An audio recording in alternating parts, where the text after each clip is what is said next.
Bine ați venit, dragilor din Zodia Pești, oriunde v-ați afla în această lume. Suntem din nou împreună la o nouă lectură pentru prima perioadă a lunii aprilie, mai precis perioada cuprinsă între 1 și 5 aprilie inclusiv. Așa că, dragilor, toți cei care aveți nu doar soarele, ci și luna, Venus sau poate ascendentul în Zodia Pești, această lectură este de asemenea și pentru voi. Și înainte de a începe lectura propriu-zisă, vreau să vă mulțumesc din suflet tuturor celor care mă susțineți prin comentarii, prin gesturi de apreciere și prin gândurile voastre bune. Așa că mii de mulțumiri.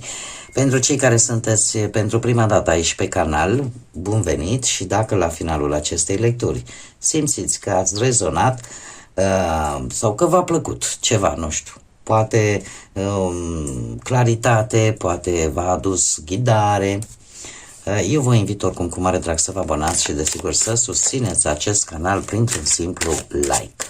Ambele, cum știți, sunt gratuite, unicul lucru necesar este decât plăcerea fiecăruia dintre voi. Haideți să vedem care este energia voastră, dragii mei, din Pești în perioada 1-5 aprilie. Care este energia, dragilor mei, din Pești? Și avem chiar două, mai știu, cred că la Scorpion am mai avut două. Interesant, avem magia druizilor și vulnerabilitate. Se repetă cifra 9, dragilor. Cifra 9 care mi-arată finalizare, dar mi-arată transformare, caracter generos, înțelept, umanitar chiar, dar care vrea să finalizeze ceva. Și nu oricum, cu energia lui Marte, pentru că 9 este guvernat de către Marte.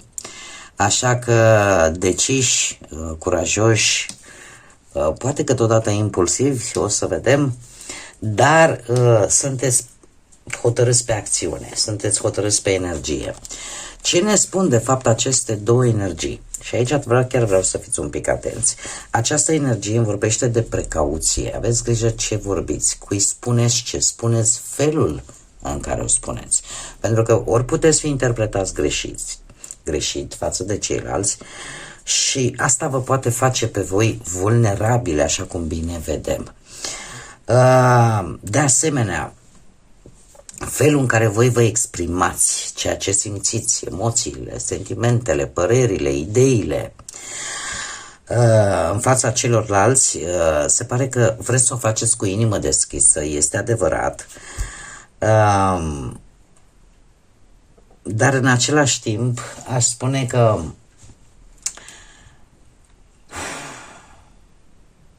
parcă și vreți să permiteți să vă simțiți delicați, să vă simțiți fragili. Apare necesitatea aia de a aparține cuiva.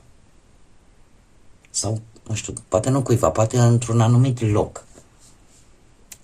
Sunteți într-o fază în care înțelegeți într-un mod foarte profund ce sunteți voi sau ceea ce nu vă place la voi. Știți cum e? Aici am două energii.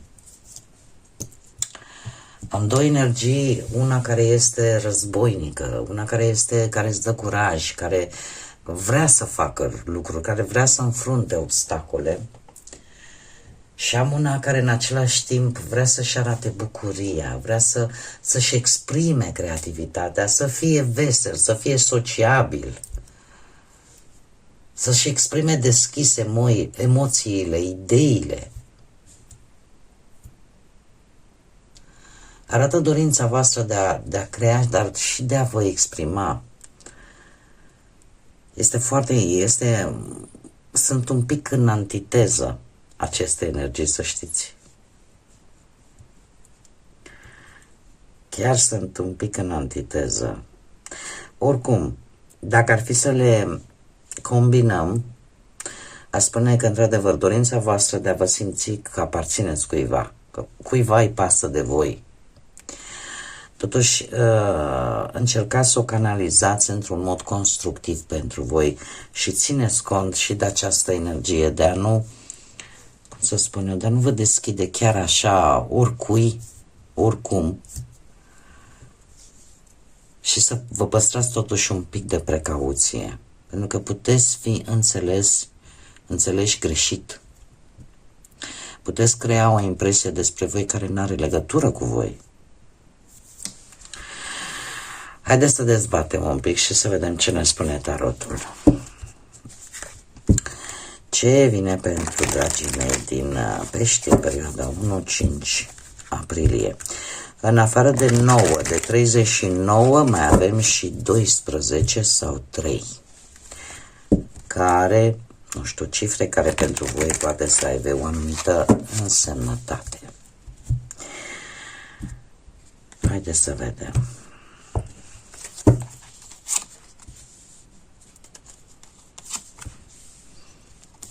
Interesantă provocare. Ce frumos. Dragii mei,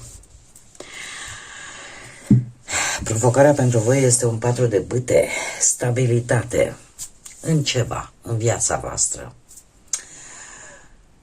4 de bâte îmi vorbește de sărbătoare, de începuturi pozitive, de ce nu? Nu știu, dacă am vorbit pe parte profesională, aș spune că partea asta a muncii este destul de stabilă, mai ales că poate unii dintre voi chiar ați depus un efort susținut în ultima perioadă și aici ori aveți parte de o recunoaștere a muncii voastre, ori de un răspuns pozitiv, ori de o posibilă colaborare reușită, ori de încheierea unei etape importante profesional pentru voi. Sunt momente bune, sunt momente de satisfacție, de mândrie pentru realizările proprii și 6 de monede, să știți cum cei care mă urmăresc deja, cred că s-au obișnuit, aduce o energie karmică în această perioadă pentru voi. De ce? Pentru că această recunoaștere, aceste rezultate pozitive sunt de fapt în urma muncii pe care voi ați depus-o, în urma ceea ce voi cu ceva timp în urmă ați dat către univers. Și asta este un lucru bun. Da? Atunci când vezi că într-adevăr efortul tău dă rezultate. Așa că și din punct de vedere profesional, cu acest 6 de monede, aș spune că există această laudă pe care o puteți primi poate de la superiori sau, nu știu, o mică promovare sau pur și simplu aprecierea care vine din partea celorlalți pe plan profesional, te face să-ți împărtășești experiența ta cu alții și aici poate să apară această energie a magiei druizilor care îți indică totuși să ai grijă ce spui, cui spui, când spui și cât de mult spui. Avem Marele Preot, zodia Taur, poate că unii dintre voi aveți legătură directă cu această zodie în harta voastră astrologică sau poate că există și o energie din Taur acolo. Cert este că Marele Preot vine cu înțelepciune, vine cu reguli învățate, vine cu ghidare și faptul că tu efectiv îți vei urma propriile tale reguli pe care ți le-ai stabilit. Vei poate respecta anumite regulamente, o anumită politică internă, un anumit standard de calitate. Iar unii dintre voi chiar puteți învăța despre aceste lucruri de la un mentor, de la un coleg, de la oameni mult mai experimentați și chiar poate veți cere un sfat sau veți participa, dacă nu știu, la tot felul de activități practice în care voi să primiți această ghidare, să puteți să obțineți înțelepciunea și prin cunoaștere, printr-o instruire din partea cuiva. Partea banilor vine cu o perioadă destul de stabilă din punct de vedere financiar. Puteți primi niște bănuți, posibil și un mic profit din ceva ce voi ați realizat în anterior, cu ceva timp în urmă. 6 de monede poate să ne vorbească și de niște bani pe care îi veți primi cumva, care au legătură cu o situație din trecut sau o acțiune karmică, să primiți niște bani pe care voi ați dat altcuiva, dar karmic vorbind, veți primi un sprijin, un ajutor, nu neapărat de la persoana pe care voi ați ajutat-o, ci din cu totul altă direcție, dar care vor ajunge la voi. Este eu aș spune, aceste posibile câștiguri, aceste bonusuri, putem să le spunem, temporare, pot veni, nu știu, sub forma unor cadouri, să zicem așa, sub forma unor recompense pentru munca pe care ați depus-o sau sub forma unui sprijin, cum am mai spus, din partea cuiva. Marele preot îmi vorbește de acele situații în care acești bani voi veți încerca ori să economisiți, dar pentru o metodă tradițională. Poate nu neapărat la bancă direct, ori că vă faceți vreun plan de pensie, ori că veți cere sfatul, nu știu, poate al unui specialist pentru ceva legat de bancă, de ceva contabil, da? Încercați oarecum aceste resurse, aceste sume de bani să le gestionați cât mai responsabil și bine. Dacă vorbim de partea asta sentimentală, avem pentru cei care sunteți deja un cuplu, formați deja o relație, se pare că relația este destul de stabilă, destul de armonioasă și nu știu de ce, dar e posibil chiar să aveți o aniversare, posibil, sau pur și simplu să petreceți așa niște momente frumoase împreună, să faceți poate un proiect comun, da? Aveți sentimentul ăla de siguranță, de încredere în partenerii voștri. Șasele de monede vine și el desigur cu aceeași armonie, cu același sprijin reciproc și eu spune că nevoia voastră de a vă simți vulnerabil, nevoia voastră de a simți că sunteți iubiți, că aparțineți cuiva, va fi pe deplin răsplătită în această perioadă, pentru că șasele de monede, dragilor, pe partea sentimentală îmi vorbește de gesturi de apreciere, de atenție din partea partenerilor voștri, de momente frumoase împreună, de momente bune în care, practic, legătura voastră se poate consolida. Chiar se poate consolida. Și eu aș spune chiar, unii dintre voi chiar puteți primi și o propunere de căsătorie oficială. Sau să apară ideea asta, hai să ne luăm și la sfat și la preot nu mai stăm așa, să oficializați cumva această legătură în această perioadă. Marele preot aici, pe lângă acest lucru, vine și cu respectarea unor anumite tradiții, nu? Anumitor valori, anumitor reguli, prin faptul că vă respectați reciproc, prin faptul că vă oferiți sfaturi, vă sprijiniți partenerul, mai ales dacă acesta poate este voi sau partenera voastră, aveți nevoie de un sprijin în luarea poate unei decizii sau în momentul în care traversați situații dificile.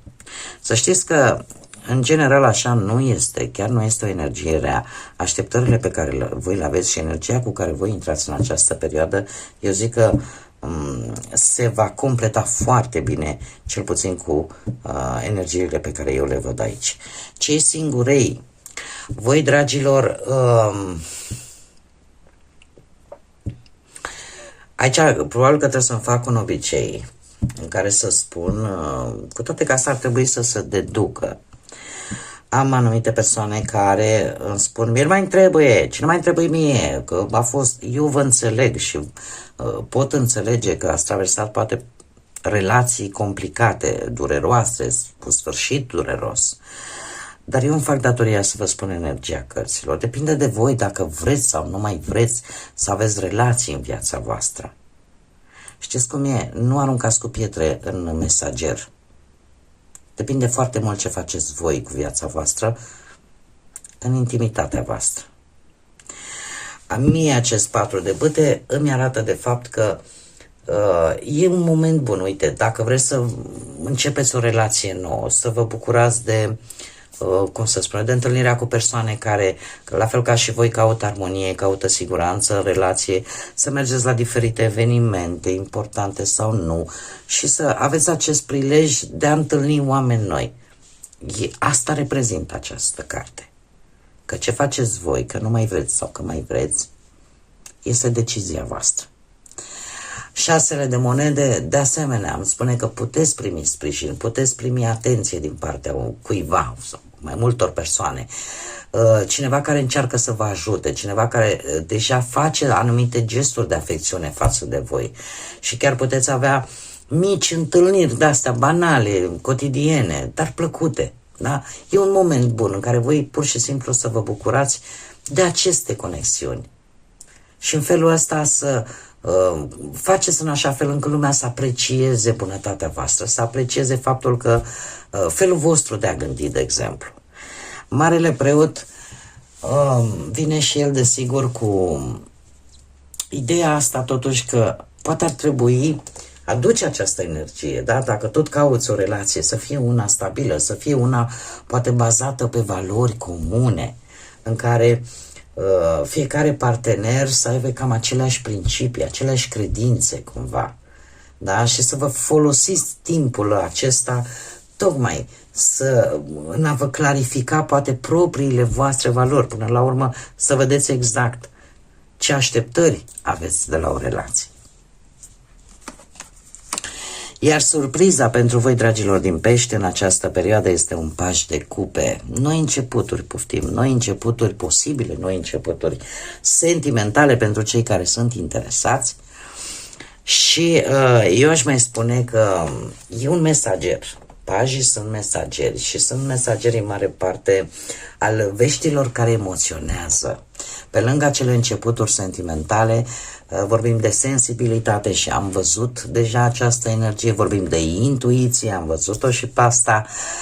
Sunt idei noi care vă inspiră, proiecte creative, propuneri noi, care vin poate chiar pe partea asta a muncii. Faptul că această perioadă pentru voi vă va, cum să spun eu, vă va lăsa practic să vă exprimați, așa cum am spus și de la început, cu această energie generală, să vă exprimați emoțiile, ideile, chiar și la locul de muncă. Unicul lucru la care trebuie să fiți atenți, nu rămâneți prea visători, da? Și să nu vă concentrați chiar pe lucrurile concrete, dar în general, sau uite, ar mai fi un lucru la pașul de cupe, încercați totuși să nu depindeți prea mult de aprobarea altora, să fiți voi. Chiar dacă apare această tendință de a fi vulnerabil, de a te simți oarecum vulnerabil, desigur, aceste mici câștiguri pe care le puteți avea în această perioadă sunt legate de ceva de suflet. Nu știu, poate că unii dintre voi vă ocupați cu produsele astea handmade, făcute de mână, și reușiți să vindeți ceva din ele. Nu e o sumă extraordinară, dar e ceva care pe tine te umple interior, da? Emoțional te umple. Chiar puteți primi și un mic cadou financiar, nu știu, o recompensă venită de undeva.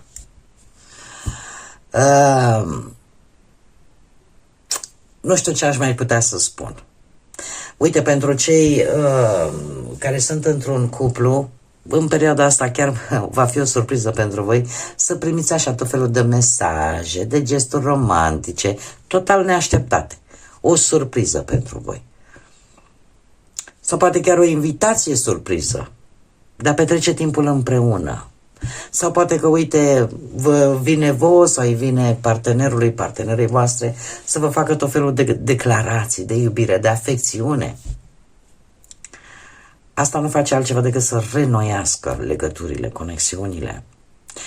Cei care sunteți singuri, surpriza pentru voi poate să vină sub forma unor noi atracții sau, așa cum am mai spus, unor mesaje romantice de la cineva care își exprimă interesul vis-a-vis de voi.